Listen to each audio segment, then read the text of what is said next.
Halika nga, mag-usap nga tayo ng masinsinan. Sabi mo gusto mong matuto mag-trade. Sabi mo gusto mong kumita sa forex trading. Pero bakit hindi mo ginagawa yung parte mo? Bakit na-hype ka lang? Kita mo kasi may mga kumikita na malaki dito, kaya mo pinasok, at gusto mo pagpasok mo, ganun din agad yung kitain mo. Bakit nga ba gusto mong gawin ng forex trading? Bakit mo gusto kumita rito? Bakit? Taas ang bilihin, daming gastusin, hindi tumataas ang sahod? Yun na nga eh. Kaya mo papasukin yung forex trading kasi kailangan mo ng pandagdag kita dahil hindi sapat yung kinikita mo sa trabaho. Alam mo kung bakit? You're getting paid based on your time.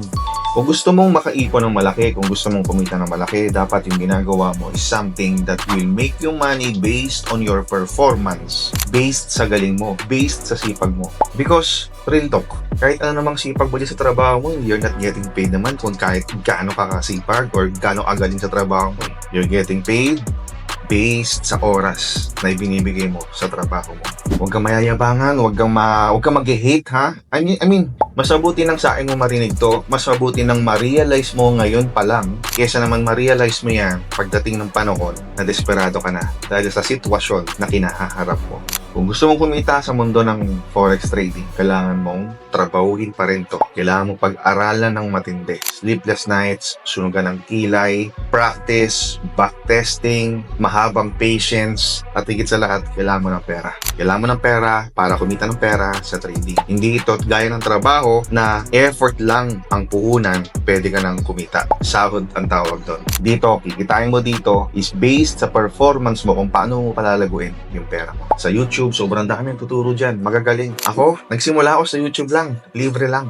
Ayaw ko kasi nang nagbabayad sa mga paid course na yan. Kasi feeling ko, yung mga nagbebenta ng mga course na yan, doon lang sila kumikita talaga. Hindi naman sa trading nila. Yun yung mindset ko nung nagsimula ako. Hindi ko alam sa'yo. Baka parehas tayo. Ngayon, pagsawa ka na sa mga libreng turo sa YouTube at nangangailangan ka na, naghahanap ka na ng level up na turo, tsaka mo i-consider yung mga paid courses na yan. But for now, kung gusto mo magsimula talaga sa mundo ng trading, pwede mo siyang aralin on your own na libre. Huwag mo na akong tanungin kasi yung course ko may bayad eh. Sa YouTube, sobrang dami dyan.